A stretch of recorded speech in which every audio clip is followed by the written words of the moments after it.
ሰላም የጌታ ጸጋና ሰላም ይብዛላችሁ። ክብር ለጌታ ለክርስቶስ ኢየሱስ ይሁን። ዛሬ ጥፍጥና ድንቅ ያለ አስገራሚ የህይወት ምስክርነትን ይዤላችሁ ቀርብ ያለው እናንተ ቪዲዮውን ላይክ በማድረግ ብዙዎች ጋር ይዳረስ፣ እንዲሁም ደግሞ ቻናልን ሰብስክራይብ በማድረግ ቤተሰብ እንዲሆኑ እያሳሰብኩኝ ቀጥታ ወደ ፕሮግራሜ ገባለሁኝ። የሳራ ፈተናና የእግዚአብሔር እጅ ምዕራፍ 1 ፍቺና ዕጣዬ። ለ12 ዓመታት ያህል በአጋንንት እስራት ውስጥ ነበርኩ። በህይወቴ ውስጥ በጣም ፍርሃት ነበረ። መፍራት የጀመርኩት በጣም ልጅ እያለሁ ነው። አንደኛና ሁለተኛ ክፍልን የተማርኩት ፍቺ የሚባል ሀገር ነበር። አባትና እናቴ 11 ልጆችና በጣም ብዙ ቤተሰብ ሆነን ነበር የምንኖረው። በእነዚህ ዓመታት ሌሊት ሁሉ ሰው ተኝቶ እነቃ ነበር። ታዲያ በአይኔ የማየው ነገር ባይኖርም በመንፈሴ ግን በጣም ግዙፍ የሆነ ሰው ይተኝ። ምዕራፍ 1 ፍቼና ዕጣዬ። ለ12 ዓመታት ያህል በአጋንንት እስራት ውስጥ ነበርኩ። በህይወቴ ውስጥ በጣም ፍርሃት ነበረ። መፍራት የጀመርኩት በጣም ልጅ እያለሁ ነው። አንደኛና ሁለተኛ ክፍል የተማርኩት ፍቼ የሚባል ሀገር ነበር። አባትና እናቴ 11 ልጆችና በጣም ብዙ ቤተሰብ ሆነን ነበር የምንኖረው። በእነዚህ ዓመታት ሌሊት ሁሉ ሰው ተኝቶ እነቃ ነበር። ታዲያ በአይኔ የማየው ነገር ባይኖርም በመንፈሴ ግን በጣም ግዙፍ የሆነ ሰው የተኛንበት ክፍል ውስጥ መሃል ለመሃል ቆሞ ለረጅም ጊዜ ሽንቱን የሚሸና ይመስለኝና በፍርሃት ተውጬ ብዙ እጨነቃለሁ። አብረውኝ የተኙት የእህቶቼ ትንፋሽ ነው እያልኩ ራሴን ለማበረታታት ሞክርና በፍርሃት እየተያያዝኩ እንቅልፍ ሳልተኛ አድራለሁ። ሲነጋ ግን ሁሉም ነገር ሰላም ነው። ቀን ላይ የማታውን ፍርሃቴን ምንም ሳላስብ ውዬ እንደገና ለተለያዩ አይነት ነገር ይደግምብኛል። ቀን ደህና ስለመሆን የራሴ ፍርሃት ነው ብዬ ለማመን ተናግሬው አላቅም ነበር። አባቴ በስራ ምክንያት በየ4 ዓመቱ የተለያየ ክፍለ ሀገር ይዘዋወር ነበርና የስራ ዘመኑን ጨርሶ ከፍቼ ዕጣዬ ኤፌሶን ወደምትባል ከተማ ተቀይሮ ወደዛ ሄደን ትምህርት ቤት ገብተን በሰላም መኖር ጀመርን። ችግሩ ግን የሚያስቸግረኝ ነገር ተከትሎኝ መጥቷል። አልፎ አልፎ ሌሊት ላይ እየመጣ እንቅልፍ ሳይወስደኝ ሙሉ ለሙሉ ሰውነቴ ላይ የሚደርብኝ መንፈስ ነበረ። እላዬ ላይ ይተኛል ሰው ይመስለኝ ነበር። በዚህ ጊዜ ከተኛውበት በምንም መነቃነቅ አልችልም። ለመጮህ ሰው ለመጥራት እሞክራለሁ። ማንም ሰው ግን ድምፄን አይሰማም። እጄ ደግሞ ለማንቀሳቀስ አጠገብ ያለውን ሰው ለመቀስቀስ እፈልጋለሁ፣ ነገር ግን አልችልም። ከብዙ ጭንቀት በኋላ ድንገት ጥሎኝ ይሄዳል። ከሄደ በኋላ በጣም እፈራለሁ። ልጁም ስለነበርኩ የሚደርብኝ መንፈስ ሰው ይመስለኝ ነበር። አንድ ጊዜ እንደዚህ አሰብኩ። ከአባቴና ከእናቴ ጋር ብተኛ እነርሱን ፈርቶ አይቀርበኝም ወይም አይመጣም አልኩና ከአባቴና ከእናቴ መሃል ገብቼ ተኛው። እርሱ ግን እንደተለመደው ከአባቴና ከእናቴ ለይቶ እኔ ላይ ብቻ ተደረበ። አሁንም እጮሃለሁ፣ የሚሰማኝ የለም። እጄን ለማንቀሳቀስ እነርሱንም ለመቀስቀስ እፈልጋለሁ፣ አልቻልኩም። እንደተለመደው ከጥቂት ጊዜ በኋላ ድንገት ጥሎኝ ሄደ። እንዲሁ አልፎ አልፎ እየመጣ ያስቸግረኝ ነበር።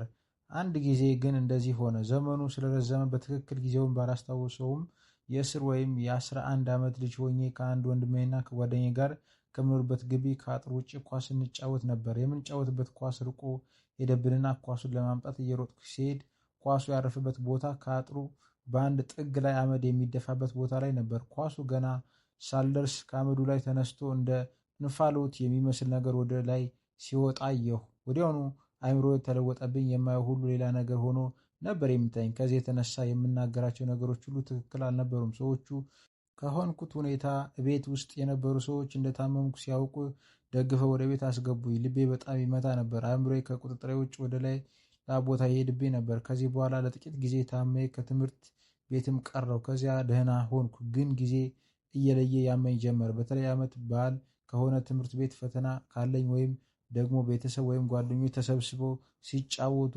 በጣም ያመኝ ነበረ። ስጋ የሚባል ነገር ለዓይኔ ማየት ጠላሁ። ቤተ ውስጥ ስጋ ከተሰራ ለእኔ ብቻዬን የተለየ ነገር መሰራት ነበረበት። አሞኝ ከተኛው ምንም አይነት ድምፅ መስማት አልፈልግም። ያለሁበት አካባቢ በጣም ጸጥ ማለት ነበረበት። በሽታዬ እየባሰ ሲመጣ ቤተሰቦቼ ለሕክምና ወደ አዲስ አበባ ወሰዱኝ። ነገር ግን ልክ አዲስ አበባ ስንገባ ታሜ የማውቅ እስካልመስል ድረስ ጤነኛ ሆንኩ። ዶክተር ጋር ይዘውኝ ሄዱና ዶክተር በደንብ ከመረመረኝ በኋላ የአየር ለውጥ ሊሆን ይችላል እንጂ ምንም አይነት በሽታ የለባትም ብሎ መለሰኝ። ከዛም በኋላ ወደ አጣዬ ተመልሼ ሄድኩ። ጊዜ እየለየ የሚያመኝ ቀጠለ። እንቅልፍ ማጣት ጀመርኩ። በዚህ ሁኔታ አጣዬ 4 ዓመት ከኖር በኋላ አባቴ ተቀይሮ እንደገና ወደ ፍቼ ተመለስን። አገር ስንለቅ በሽታ ይለቀኛል የሚል ተስፋ ነበረኝ። ነገር ግን ብዙ ለውጥ አልነበረኝም። ፍቼ ብዙ ሳንቆይ አባቴ ወደ ጎንደር በስራ ተቀየረ። አባቴ ወደ ጎንደር ሲሄድ እኛ ወደ አዲስ አበባ ሄድን። አዲስ አበባ ከሄድን በኋላ ቶሎ ቶሎ አይሆን እንጂ አልፎ አልፎ ያመኝ ነበር። በዚህ መሃል አባቴ በደርግ ታስሮ ከጎንደር ወደ አዲስ አበባ መጣ። ይህ ጊዜ ለእናቴ በጣም ከባድ ጊዜ ነበረ። አባቴ በመታሰሩ ምክንያት ደሞዝ ተከልክሎ ንብረት ተወርሶ ስለነበረ በዚህ ሁኔታ እናቴ 11 ልጆችን ይዛ በጣም ጥቂት በሆነ ግቢ ብቻዋን እኛን ማሳደግ ተገደደች። በተጨማሪ አባቴ በየቀኑ ምግብ መውሰድ ነበረበት። ስለዚህ ሁሉ ችግሩ ላይ የኔ በሽታ መሆን ለእናቴ በጣም ከባድ ነበረ። ምዕራፍ 2 ረጃጅም መናፍስቶች። አንድ ጊዜ እንደዚህ ሆነ። ጊዜው ሌባ በጣም የሚፈራበት ጊዜ ነበርና ሰው ሁሉ ከተኛ በኋላ ሌባ ቤት ውስጥ ገብቶ ይሰርቃል ስለሚባል በርና መስኮት በጥንቃቄ ነበር የሚዘጋው። በዚያም ላይ ሌባ ቀስ ብሎ በሩን በዘዴ ሊከፍት ይችላል ተብሎ ስለሚታሰብ ድምፁ ሰጥተው እንዲቀሰቅሱን ድምፅ ሊሰጡ የሚችሉ ዕቃዎች በሮችና መስኮቶች ላይ ከመተኛታችን በፊት እናንጠለጥል ነበር። ማታ ማታ በጣም ስለሚፈራ ሁሉም ሰው ሲተኛ እኔ እንቅልፍ አልተኛም ነበረ። እንቅልፍ እንዲወስደኝ አንዴ ኮርኒስ እቆጥራለሁ፣ ከዛ ምችለው ቁጥር እቆጥራለሁኝ። እንቅልፍ ግን የለኝም። አንድ ሌሊት ለረጅም ሰዓት እንቅልፍ እምቢ ብሎኝ ድንገት ድምፅ ሰማሁ። ወዲያውኑ ደግሞ በትክክል በር ሲከፈት ሰማሁ። መብራት ጠፍቶ ጨለማ ነበረ። በግምት እኩለ ሌሊት ይሆናል። ፊቴን አልተሸፈንኩም ነበር። በር መከፈቱን ስሰማ ጎረቤቶቻችን ለመውሰድ የደረሰች ሴት ስለነበረች እርሷ ልትወልድ እርዳታ ፈልገው ይሆናል እያልኩ እያሰብኩ ወዲያውኑ እኔ የተኛሁበት ክፍል ውስጥ መብራት በራ። በጣም ደነገጥኩ። ከዚያም በጣም መልካቸውና ቁመናቸው የሚያማምር በደንብ የለበሱ ሱፍ ልብስ 3 ረጃጅም ሰዎች ገቡ። እንዳየኋቸው አላዩኝም ነበረ። ሶስቱም ወደ እኔ እየመጡ ከፊት የነበረ አንደኛው ዞሮ ሌሎችን ወደ ሌላ ክፍል እንዲሄዱ ምልክት ሰጣቸው። በር ሲከፈት ምንም ድምፅ ስላልተሰማ እቤት ውስጥ ያለ ሰው የተሰቀለውን ዕቃ አነሳስቶ የከፈተላቸው ነበር የመሰለኝ።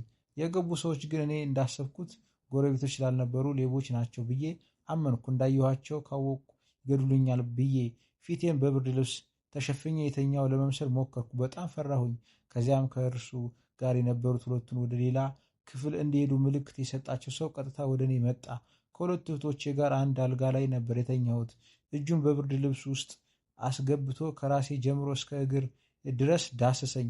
እህቶቼን ግን አልነካቸው ነበር። ከዳሰሰኝም በኋላ መሄዴን ለማወቅ ቀስ ብሎ ተገልጬ ሳይ መብራት ጠፍቷል። እኔ ከተኛሁበት ክፍል እንደሄደ ሳቅ። በጣም እየፈራሁ ቀስ ብዬ አንደኛዋን እህቴን ቀሰቀስኳት። በፍርሃት ትንፋሽ እየተቋረጠ ሌባ ቤት ውስጥ ገብቷል ስላት ምንም ሳትፈራ ተነስታ መብራት አበራች።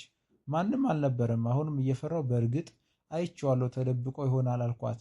እናቴንም ቀስቅሼ የሆነ ነገር ሁሉ ነገርኳት። ነገር ግን በሮቹ፣ መስኮቶቹ ማታ እንደተደረጉ ነበሩ። የተንጠለጠሉት ዕቃዎች ሁሉ አንዳሉ ናቸው። የተከፈተ በርም ሆነ መስኮት አልነበረም። ይሄ ቅዠት ነው፣ ተመልሼ ተኛ ተባልኩ። ቅዠት ግን አልነበረም። ያየሁት ነገር ማንም ባይረዳኝም በትክክል በዓይኔ ያየሁት ነገር ስለነበረ በጣም አስፈራኝ። ምዕራፍ 3 እንቅልፍ አልባ ሌሊቶች። በፊትም እፈራ ነበር፣ አሁን ግን የበለጠ መፍራት ጀመርኩ። ከዚህ በኋላ የበሽታዬ አይነትም እየጨመረ ሄደ። ሰው ሁሉ ሲተኛ እኔ ግን ስሰቃይ ስለማድር ሲመሽ በጭራሽ አልወድም ነበረ። የመኝታ ሰዓት ሲደርስ ወደ አልጋዬ የሚሄደው በፍርሃት ነበር። ሁልጊዜ መብራት ሳይጠፋ ቢያድር ደስታዬ ነው። መብራትም ኖሮ ችግር አለ፣ ግን በጣም ይሻላል። እንቅልፍ እስኪወስደኝ መብራት እንደበራ አልጋዬ ጋር ሲሄድ የሰው ጥላ እየመሰለ በብር ጥግ አንገቱን ብቅ እያደረገ ያስፈራረኛል። ከዚህ የተነሳ መብራትም በርቶ እንቅልፍ መተኛት አልችልም ነበር። አንዳንድ ጊዜ ደግሞ አልጋ ላይ ስወጣ እጅግ ቁጥራቸው ብዙ የሆኑ የመነኩሴ ቆብ ያደረጉ መቋሚያ የሚመስል ነገር ግን ጦር በእጃቸው የያዙ ሰዎች አልጋዬን ይከቡታል። ከዚህም ከተኛሽ እንገልሻለን ይሉኛል። ከዚህ የተነሳ ቁጭ ብዬ አድራለሁ። ብዙውን ጊዜ ሌሊት እንቅልፍ ስለማልተኛ ቀን ላይ በጣም ይደክመኛል። ከዛም የተነሳ ራሴን በጣም ያመኛል። ስተኛ ሁሌ ስቃይ ስለሆነ ባልተኛ መርጣለሁ። ከድካም የተነሳ አንዳንድ ሳልፈልግ ቀን ላይ ድንገት እንደ እንቅልፍ ነገር ይወስደኛል። ታዲያ ቀን ላይ ስተኛ የሚሆነው እንዲህ ነው። ሁልጊዜ ከራስጌ በኩል የሚቀመጥ ትልቅና ክፉ ሰው አለ። ቀን ስተኛ ለሚያኝ ሰው በጣም የሰላም እንቅልፍ የተኛው ነው የሚመስለው። ቤተሰቦቼ ድምፅ እንዳይረብሸኝና በደንብ አርፌ ተኝቼ እንድነሳ ስለሚፈልጉ በጣም ይጠነቀቃሉ። እኔ ግን እንቅልፍ ወስዶኝ ሳይሆን ስቃይ ውስጥ ነኝ። ቤት ውስጥ የሚነጋገሩ በሙሉ ሰማሉ። ሌላው ቀርቶ የተኛሁበት ክፍል ሲገቡ ሲወጡ ማን እንደገባ ያነሱት ዕቃ ሁሉ ሳይቀር አውቃለሁ። ስቃይ ውስጥ ስለሆንኩ ሲገቡና ሲወጡ ቢቀሰቅሱኝ እያልኩ እመኛለሁ። ለመነሳት በጣም እታገላለሁ፣ ግን ከራስጌ የሚቀመጠው ክፉ ሰው መንፈሱ ለመነሳት ስሞክር በጣም ተቆጥቶ እያመናጨቀኝ አርፈሽ ተኝ ይለኛል። ከዚያም ፈርቼ ለመነሳት የማደርገውን ሙከራ አቁሜ እተኛለሁ። በራሱ ጊዜ ለቆኝ እስከሚሄድ ድረስ ጠብቄ ለሰው ከእንቅልፍ እንደሚነቃ ነቅቼ እነሳለሁ። የሚያሳልፈውን ስቃይ ለማንም መናገር አልችልም። ሌሊት ላይ ድንገት አሞኝ እናቴን ከቀሰቀስኳትና ቀና ብላ ስትናገረኝ ፊቷ ይቀየርብኛል። ሬሳዋ ተነስቶ የሚያናግረኝ የመሰለኝ በጣም ፈራ ነበረ። አንድ ጊዜ ከፍተኛ ሁለተኛ ደረጃ ትምህርት ቤት እያለሁ በትምህርት ቤት ሰልፍ መውጣት አለባችሁ ተብሎ ተነገረን። ጊዜው የቀይ ሽብር ጊዜ ነበር። ለሰልፍ የተመረጡ ተማሪዎች ሁሉ ትምህርት ቤት ውስጥ እንዲያድሩ ተወስኖ እኔ ግን ስለሚያመኝ ቤት እንዳድር ተፈቅዶልኝ ቤቴ አድሬ ማለዳ ለመሄድ ተነሳሁ። እየሄድኩ እያለ ሰፈራችን ውስጥ አንድ ሰው ተገድሎ ሬሳው ወድቆ አየሁ። ተራምጄውም እንዳለፍኩ ትዝ ይለኛል። ሬሳውን አልፌ ሄጄ ትምህርት ቤት ውስጥ ገባሁ። ተሰልፈን የምንሄድበት ሰዓት ደርሶ ከትምህርት ቤት ወጣን። የምንሄደው በቀጭኔ መድኃኔዓለም ቤተ ክርስቲያን በኩል ነበረ። ልክ መቃብሩ አካባቢ ስንደርስ በጣም ታመምኩ። ሰውነቴ ጋለ፣ መለፍለፍ ጀመርኩ። ከዚያም ሁለት እህቶች አብረውኝ ነበሩ። አንደኛዋ እህቴ ወደ ቤት ይዛኝ እንድትሄድ ተፈቅዶላት ወደ ቤት ወሰደችኝ። ቤት ስገባ ሰውነቴ በጣም ግሎ ስለነበረ ቀዝቃዛ ውሃ በዕቃ አምጥተው እግሬን ሲከቱት ልክ የጋለ ብረት ውሃ ውስጥ ሲገባ እንደሚሆን አይነት ጭስ ሲወጣ ይታየኝ ነበር። ከዚያ በኋላ በጣም ቶሎ ቶሎ መታመም ጀመርኩ። በሽታዬም ከበፊቱ እየባሰብኝ መጣ። የጌታ ጸጋ ከእያንዳንዳችሁ ጋር ይሁን። ይቀጥላል። ቪዲዮውን ላይክ እንዲሁም ደግሞ ቻናሉን ሰብስክራይብ በማድረግ ብዙ ሰዎች ጋር እንዲዳረስ አድርጉ።